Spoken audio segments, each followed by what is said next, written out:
So should we do a bit of a recap on what we've covered, and then we can see if we have anything else to add in terms of the methods to release. So we talked about that massage and into the vagus nerve area, self-massage, self-hugs, and touch, diaphragm breathing, using mantras to come into the present with mindfulness, which is paying attention to the way that you feel and everything that is going on directly in front of you, rather than to project forwards or backwards.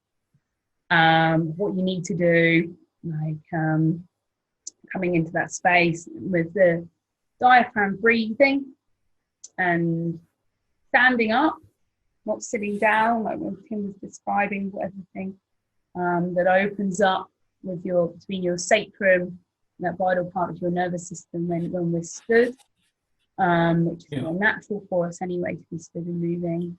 And then the progressive relaxation techniques. And also the getting your blood pressure, getting your heart rate up as well, trying to use that sympathetics as well.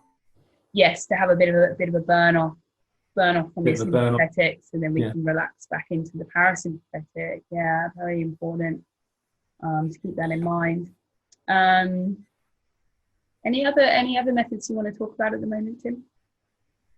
I think we've probably covered more or less. I think we've more or less covered everything that we can do really, and just try and reinforce. If those of us on lockdown, whether you're working from home or not working like us, try and build in. We're working right now. Come on. We're working now, but we've got more. We've got that bit more time on our hands, not having to travel to work, shall we say, and just having that. Try and build in that bit of quiet time into your life, where you can sort of like stop these internal noises and just switch off and shut down and just try and improve your body's health. It's a good way of improving the body's health.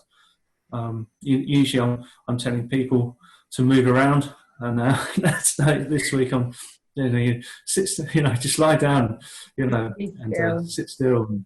And it's about balance, isn't it? Same as everything. It is about what balance. Happens. We do need this reactive, responsive nervous system to keep us going, keep us moving. A lot of us do thrive on a certain amount of stress and pressure to sort of keep us moving successfully, and also thriving within our lives as well. But we do need that balance. We're spending too long in this system. We need that balance where we actually pay more time and attention to come into this system as well.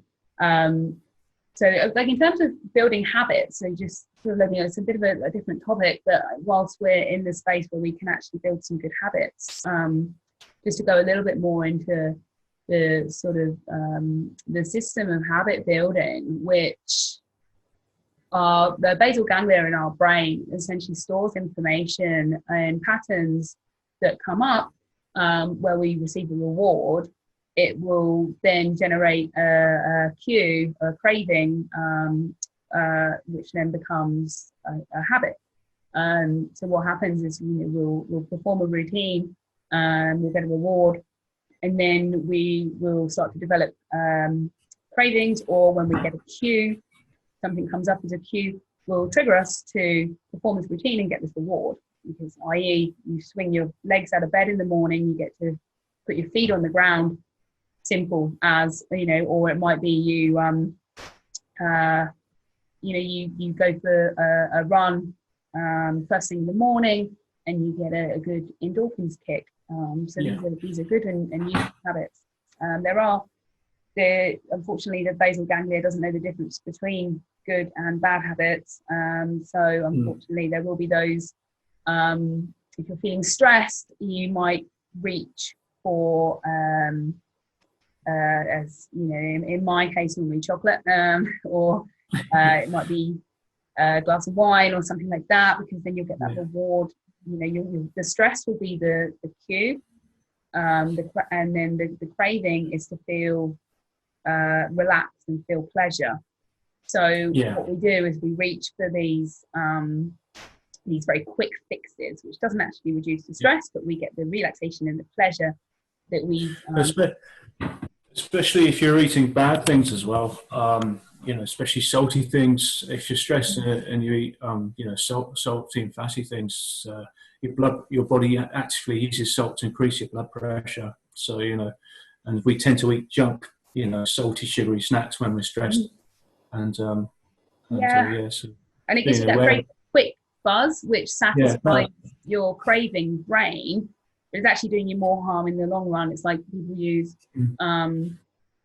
we use alcohol if they're feeling depressed, but it's actually a depressant, so it makes you feel more depressed in the long run. But you'll get that short fix. And your body has to work harder to break it down because it is a toxin. So you need your parasympathetics to work into your liver and to work into your kidneys now. So it's causing more stress internally in your body. But not in the mind. So it's good to look at the habits and things that you have in place and about how they might be feeding this loop, but then also think about the cue, routine, reward system that's pre-programmed in us. So we can't actually get rid of bad habits as such, but we can reprogram them with a new routine.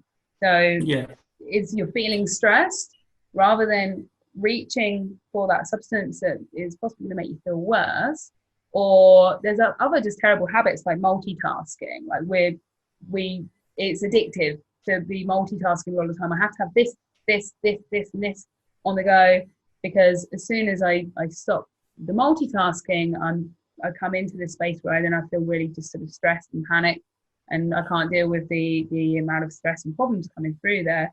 So I'll throw myself back into my work as a distraction. So instead of going through these motions, which are actually detrimental to our stress levels and our health, try these new routines. So you'll get the cue or the craving, which is, I'm feeling stressed, I'm feeling pain, or something's happened. Just say, you have an argument or something goes wrong. So then you're automatically gonna go to form this routine. So what I'm getting to is to maybe suggest some new routines that you can start building into your habit response, i.e. the things that we've discussed today. Maybe self-massage, maybe a burst of exercise, or some just breathing instead. And you'll probably find when you start adopting these techniques that you don't need to reach for these anti-stress triggers quite so much.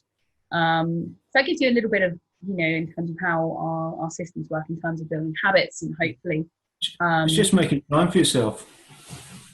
Once you start making that bit of time, that will become a habit in itself, because you'll start getting the rewards, which is you come out of that stress response and you come into this really yummy, nice feeling, which I hope you all felt during the exercises we were doing today. That's a reward in itself, isn't it?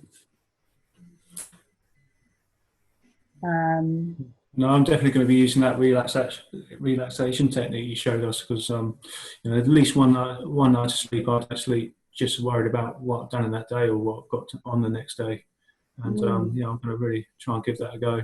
Projecting backwards, projecting forwards, not coming into the now.